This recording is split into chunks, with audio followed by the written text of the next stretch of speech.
Hello and welcome to Module 5 of SMART Board training, where we'll get into some more useful features of SMART Notebook that we haven't explored yet. Let's take a look at our learning targets. In SMART Notebook, I can edit the background of a page. So what we see as white right now, we can change to different colors or patterns or even an image.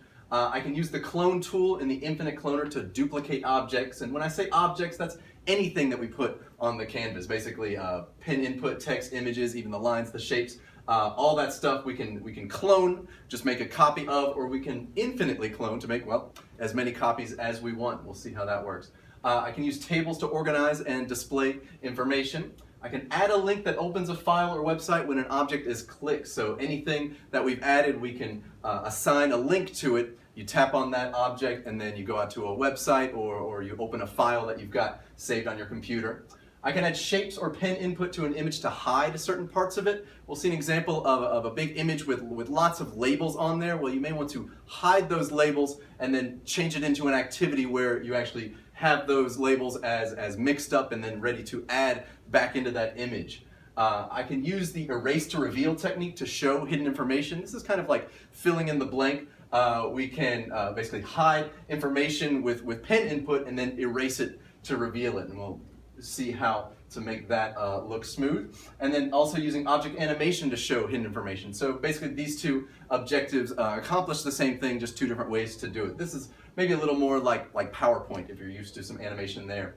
I can save objects, activities, and pages in the My Content section of the gallery. This is review, but I want to bring that up as you start building this stuff. You may want to throw it into My Content to bring it up in other lessons.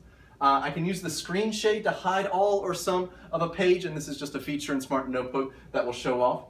I can use the full screen display mode to maximize page size. That would just cut this extra stuff out and make the page as big as possible with as little distraction around the border as possible.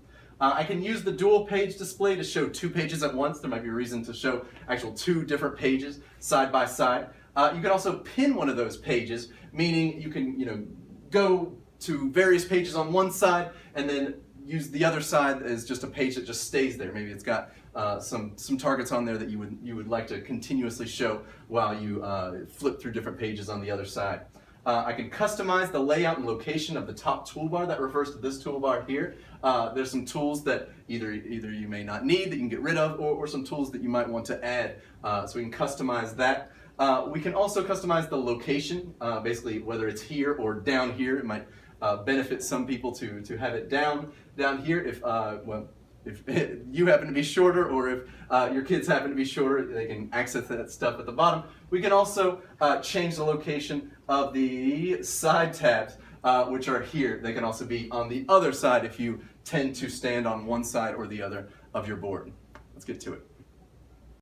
Okay, let's talk about how to edit the background fill of a page. Two different ways to go. You can go to the page sorter there and the drop-down box that's on the corner of a page and go to Set Background Fill. Another way to do it is to right-click on some blank space on a page. So I'll hit that right-click button. The first of three will mean my next tap is a right-click. And again, go to Set Background Fill. So you can see we're on No Fill right now. That's just a white background. Solid Fill would let you add a color. Gradient Fill would go from one color to another. So whichever way you want to go, and there's some options down here. These are the exact same options as filling shapes that we saw previously.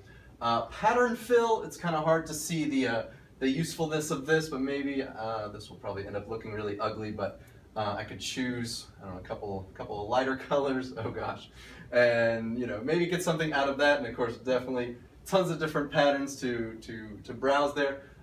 Image Fill is well, right here, and you can browse to change the picture, but I can say the thing that I've found that's kind of limiting with this is it just shows you the image. It doesn't give me an option to edit the image.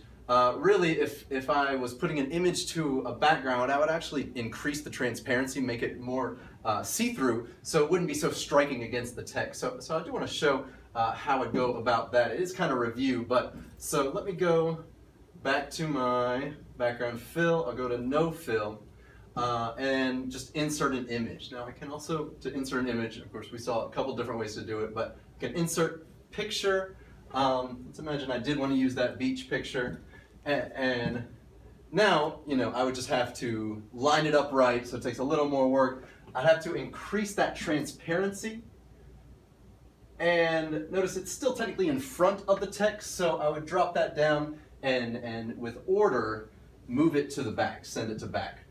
So that's a little more appealing where the picture's a little washed out to make it so you can see the content that's on top of that picture. Let's talk about how to clone an image and then use the infinite cloner.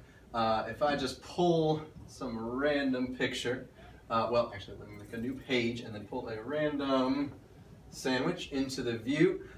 This works with any object, whether it's an image or pen or text or lines or shapes. I can go to clone, and now I've got two, and it kind of collates them so you see the new one has shown up, and you can do that as many times as you want to get more images. Now, infinite cloner, if I take this one and go to infinite cloner there, now this image is definitely in kind of a different situation than these. Notice now when I highlight it, we see a little infinity symbol there, and basically it's just ready. As soon as I touch and drag off of it, it's going to keep cloning it. So let me show you an example of maybe something that's more relevant to high school. Okay, so here I've added some text to a page, and notice each one of these letters is its own object. So if I highlight all of them by dragging a box over them, we can see they're all highlighted. I drop down one of the boxes and then change it to infinite cloner. Now they're all in that clonable state. So basically, if I was doing some parts of speech, I could just kind of pull, let's see, over, that's a preposition, right? Just pull from above and they'd stay there to keep grabbing more of them. So, something like this, right?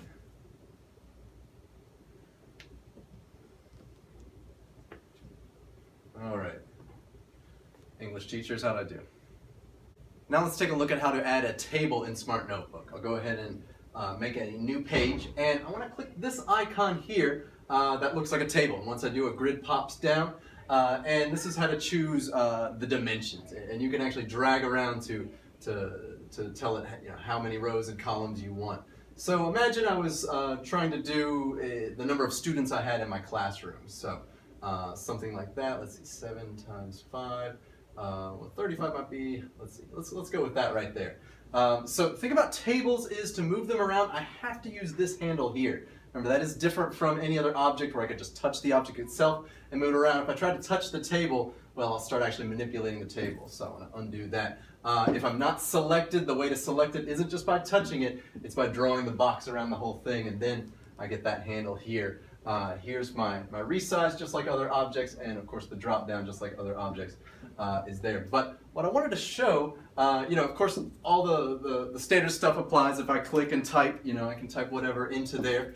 But I can also add other objects into there, and that's what's kind of interesting. Say I had a class that was coming in, and kind of the way to check that they were here or not was to say, okay, as you come in, drag your icon, and imagine that they all, let me grab a few random things from the gallery. Imagine they all had predetermined icons here, obviously not sandwiches, pies, and oranges, but items, and I might want to, if there were 30 of these things, definitely make them smaller. But imagine, maybe this even corresponded to a seating chart, and the idea was, as you come into the room, well, drag your icon into the place where it goes, and then so as class began, I could see quickly who was here and who was not by whose icons were left over, and as opposed to who's made it into the chart. Now, of course, you'd want a blank slate for the next day, so you could just have saved it as all the icons were down here, and then just closed it without saving it again. Or you can always go to the page sorter and click on this, where are we, reset page right here, and it asks me if I'm sure, and that will take everything back to where it started for another day.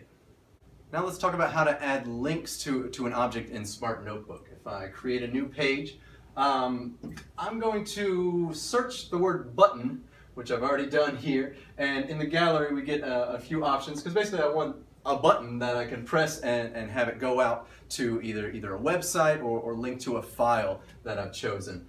So right now it's just an image, that just looks like a button, doesn't do anything but select it when I press it. But if I drop down from the box and third from the bottom, link, this is where I get the option to add a web page. So I do need to put the HTTP deal, so http://. Let's maybe link it to Library of Congress website. So also notice corner icon or object.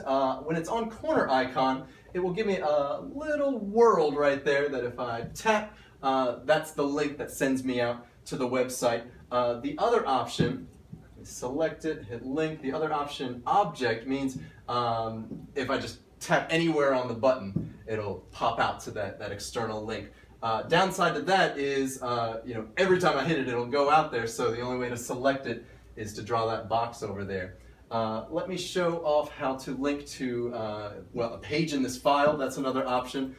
These are all representative of different pages that we can find in the page sorter there. File on this computer, you do have the option of copying the file or a shortcut to the file. If it's a copy of the file, it'll actually embed the file into your .notebook file, which does make it bigger, so it kind of depends on the nature of it. But if you know you're going to be teaching from the same computer that you're creating your lesson on, shortcut to file will just basically say wherever the file is living, I'm going to open it from there. So I can browse, and let's just use this as an example. And then, let's see, I'll go back to corner icon and hit OK. So now we can see the corner icon is a little paperclip attachment instead of the world, a website. We're now linking out to a file such as a video. So one thing to also realize as this thing finally decides to play is now that I have linked to a file, well, I can find that file in my third tab, that paperclip tab. So that kind of lets me know what files that I'm connecting to. And notice it's a shortcut. Had I chosen to, well, let's see it. If I had chosen to go ahead and link the copy of the file, now under here, I think we'll see both, right? So we got the shortcut plus that file and how big it is, and now that is going to be kind of absorbed into the .notebook file. So probably not the best idea for files living on your computer that are really big. You probably want to just link the shortcut to those. And now how to add shapes or pen input to hide certain parts of an image. So realize what we have so far is just a diagram of various muscles that I basically just typed out here and made different text objects representing everything that I see labeled. But of course, it's kind of redundant with the labels here. My goal is to hide these labels and then turn it into an activity where a student might have to come up and put the name where it goes. So of course we've got the answers out here. So one of two ways to hide these things. I could go to pen and select color of pen, and oddly enough I would select white on a white background. A white pen would of course be, well, kind of like an eraser, and of course that's pretty time consuming. So let me bump up the line thickness all the way, and I can just start kind of scrubbing this stuff out. My preferred way to do this, because this is to be a little careful here, I'd probably go with a shape. Well, why not just do a white rectangle to cover all this stuff up? So let's see that real quick. I'll select rectangle and then properties. The colors would of course be white, and let's see. Oh, I'm in text color somehow. Right, so I need to think of a white fill color as well as a white line color, and then I've just drawn one. Now, why not save some time, go into selector mode, turn this thing into an infinite cloning object, and then as long as I know where I left off, I can just keep dragging these white boxes, supposedly, there we go, over each label and cover it up. and so on and so on. Now that I've done the work of putting white boxes over all of those labels, I'd probably want to first group all this stuff together. Notice it's all the objects plus the main image is selected now, so I can group it all. And then probably one step further, I'd want to lock that stuff in place. So this is not going anywhere as I have various students come up, and I have no idea about this stuff, and place various labels in here. Now, one more thing definitely worth mentioning with an activity like this is to save it. So now that everything is grouped together and locked, and these things are ready to use, well, before I let it loose on my students, I'm going to hit that save button. So either the little floppy disk icon there or save there. And I'll show you why. Once I allow a student or myself to put these onto the image, let's see, hamstring, biceps, let's just imagine I'm really fast. Now I can easily reset it for the next student or the next class by going to my page sorter. That's the first tab over here. And we can see the page I'm on is highlighted. If I hit the drop down arrow on the corner of that page, I can go to reset page about midway through. Once I reset it, and it'll ask me, it always double checks, it will just realize what it's doing. It tells you right here, it'll reset the selected page to the last saved state. Well, since I saved it before moving all the labels, we should have all the labels bounce back over there. And then it's good to go. Now we'll look at erase to reveal. Now, since this is already labeled, I could take that approach where I cover up these things and then have text to go over the parts that I've just covered up. But I could also go back to that pen and then select that it is white and quite thick, and just start getting rid of the labels like this, and so on and so on.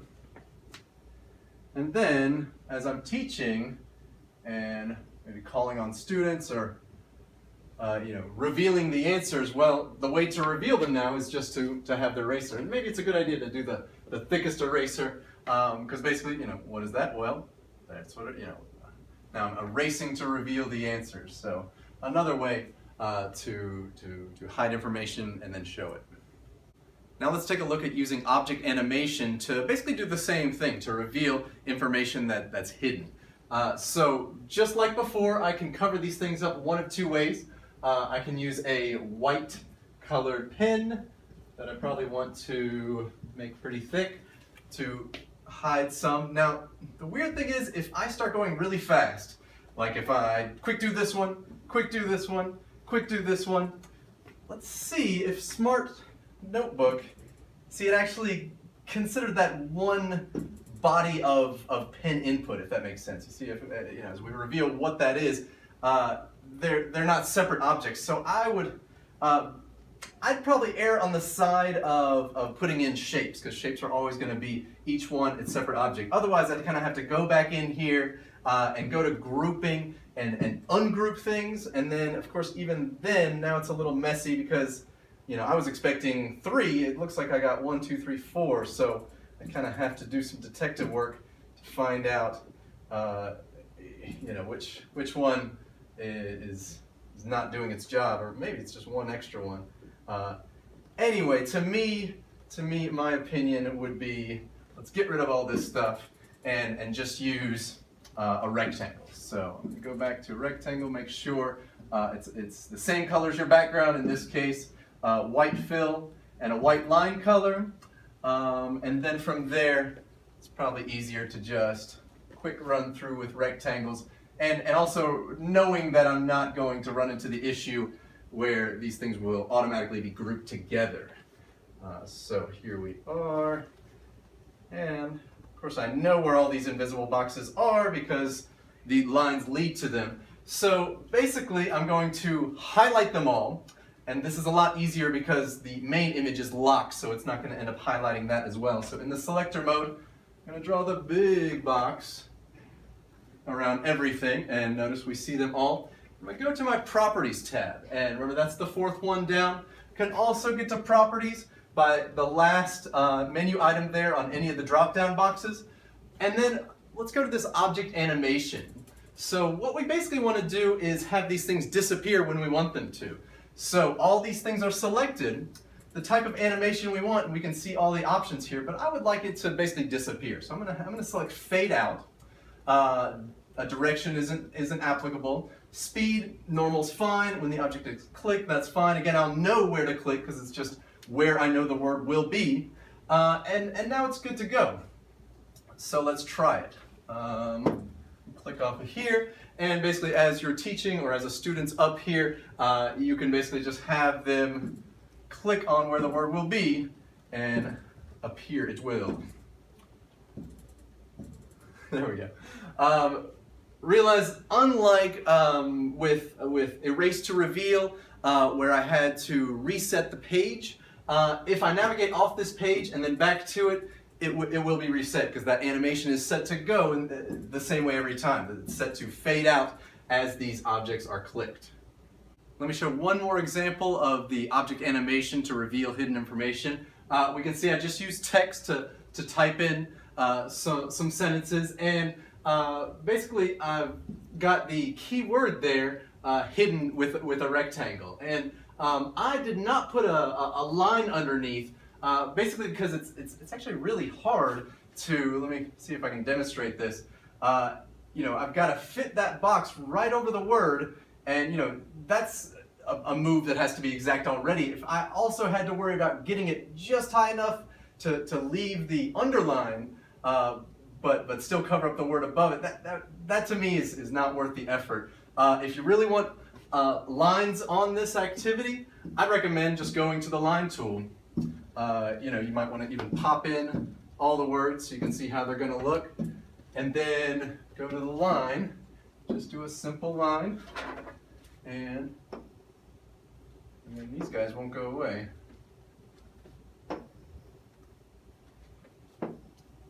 And so on and so on, and then so next time I came back to it, it would end up, yeah, I can manage that. That would definitely be my preference over just, you know, making this text have the underlined property added to it. And I wanted to quick mention one more time the idea of saving things into my content section of the gallery. Imagine this button, that's one that we added a link to. Imagine if it linked out to my website or linked out to my Canvas homepage. Well, maybe I'd want to add that in many different lessons. So remember, to do that, it's kind of funny. You take it from the middle of the page, but then know that it'll pop back as soon as I get into these tabs. What I want to do is on the gallery, and then my content just drops in, and you can verify that by seeing the button added there. And next, let's take a look at how to use the screen shade. The screen shade's purpose is to basically hide all or some of your page. So we're looking for this icon up top. It looks kind of like the old screen that you pulled down with the string. So as I click that, the whole thing goes gray. But the cool thing is I can just swipe down on the screen and it will reveal exactly what I want it to. I can show, you know, 2 at a time or 3 at a time. If I just wanted to focus attention on a portion of the screen, well, I definitely want to use the screen shade. Not applicable for this page, but we can also go side to side. Notice I can't end it up in the middle. You know, it's just basically going from, you know, one side to the other side. I can come up from the bottom though, but not until it goes all the way back up, and then as I keep going up, I manage to get it off to the side, I can manage to reveal what's under there. So you're basically kind of working in verticals and horizontals for this one. But yeah, that's how it works. And to get rid of the thing, I can click that X there or go back to that button there, and it's gone. Next, we're going to talk about the various display modes offered in Smart Notebook. This is the standard mode where you do have tools up top and your tabs on the side. And also keep in mind I've got those tabs hidden, so it can give me a little more space there. But if I want the most space possible, I want to go up to this display mode button here where it shows the monitor and the magnifying glass. And there are all kinds of options in here. Let's start by showing off the full screen. So when I go to full screen, this is the most real estate that I can get for my content. I did get this floating box now that pops up, and that gives me some control. It lets me go in between slides. This tool basically leads to all kinds of different things that I can add, like pen and text and lines and shapes. These are for your response options, and that's to get the kids to respond with a device that we'll get into actually not till module 10. But we can go ahead and see the other options here. Basically, this will get the whole length or width of the page to show. If you've got something that's not quite fitting all the way to the bottom, you can hit that and see if that squares it up for you. And this arrow will give me yet more options, basically just adding more more tools here that were found in here, but just, if you want to get to the pin easier, you can click that little arrow to blow that up completely. The way to get out of full screen mode is either hit that X or hit that monitor there, and then we go back to our standard view. And now another option for your views. Going back to that same icon with the monitor and the magnifying glass, let's take a look at dual page display. Yes, jumping over transparent background for now, but dual page display will basically do just that, just display 2 pages at once. And it's always the one that's right next to the other. We can see this is the last page out of the ones I've been working on. That was the one before. If I navigate, well, we'll see that the cell jumps over here. That's that linked button. There's a table, so we can see basically the whole presentation in 2 pages at once. Now, we may want to keep one page up as we navigate through another one. So let's see how to do that. Notice right now there's a blue border around this page and not this. So basically I can tap back and forth to change where that border is. I'm basically selecting the whole page by tapping in blank space there. But imagine I wanted to keep my learning targets up here,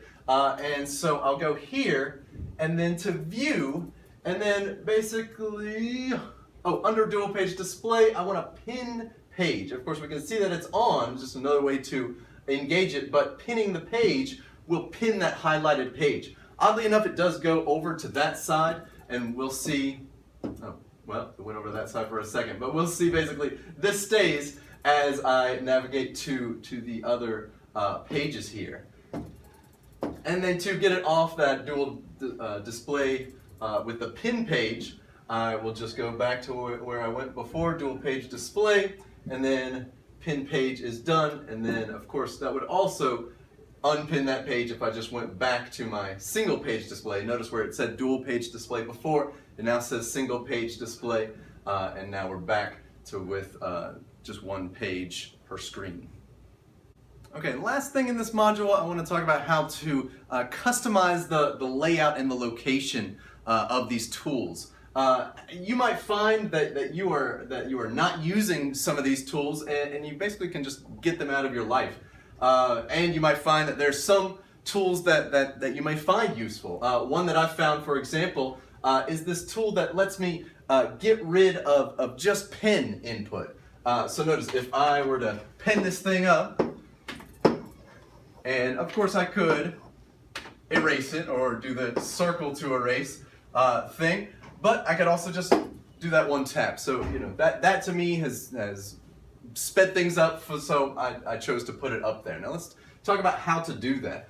We should see a gear up here on the upper right. Once I hit that, it gives me all of these tools that could be living here. And so we'll notice some things are, there's the blank page there for a new blank page. Classroom audio is something that's not up here, something I haven't explored yet. But here's my clear ink tool that is living up here. So basically, it's probably not there for you. So let me show you how to add it. Well, I've got to take it away first. So basically, it's a drag and drop move. So whether you're on your board or not, you can take a mouse and just click and drag it up there, or you can take your finger and hold it on there, and I'll drag it up, and we can kind of see it's kind of giving me options for where it's going to live. I want it to be its own big button, so I'll just let go there.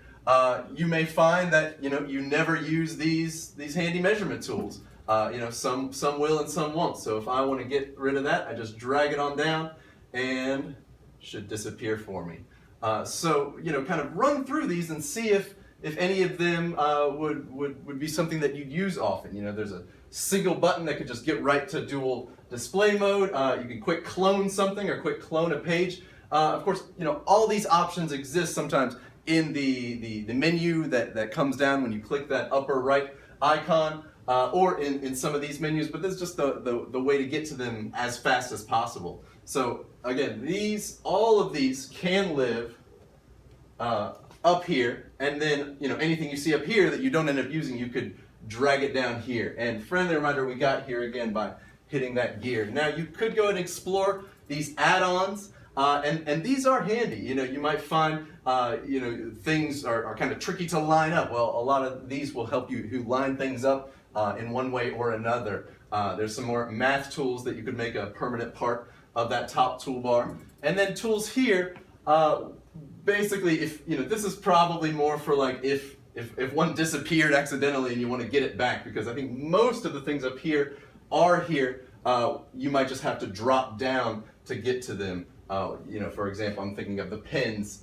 If I'm pinned here, you know, all of those are represented there. But as I go to that gear and see, well, if I loved, you know, a paintbrush, for example, I could sneak it into here, and it would, try that again, paintbrush, you know, basically grows that, would save me a step, you know, doing, that's one way to get to the paintbrush, but it looks like now I could just hit the paintbrush there. So you may find that there's a tool that you use so much that it's advantageous for you to put up there from this shortcut menu here. And last thing that I wanted to show was how to get all of these tools down to the bottom. You may find that it's more comfortable for you to access this stuff if it were all living right here. So there you go directly under where we were just working with. Remember, the gear is where you get to all the customization options for that top toolbar. The double arrow underneath it will pop it down to the bottom. So same exact toolbar, just living at the bottom there, and then I can pop it back up just as easily with that double arrow. So definitely a personal preference kind of thing. Same with this sidebar here, the tabs. I can use this double arrow here to pop them over to the other side of the screen. Really just depends on which side of the board you end up standing on the most, and I would just move it to whatever makes sense for you.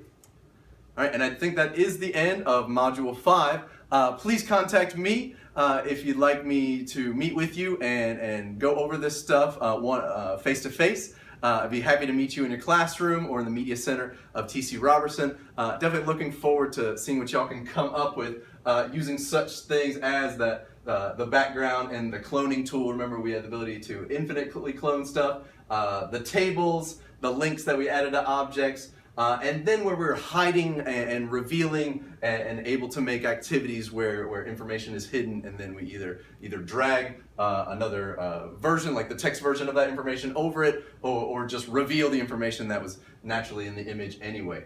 Realize after this, you know, these aren't really displayable in a saved notebook file, so don't stress if you're wondering how to actually prove that you learned this stuff. It's more just helpful for you as you navigate through Smart Notebook.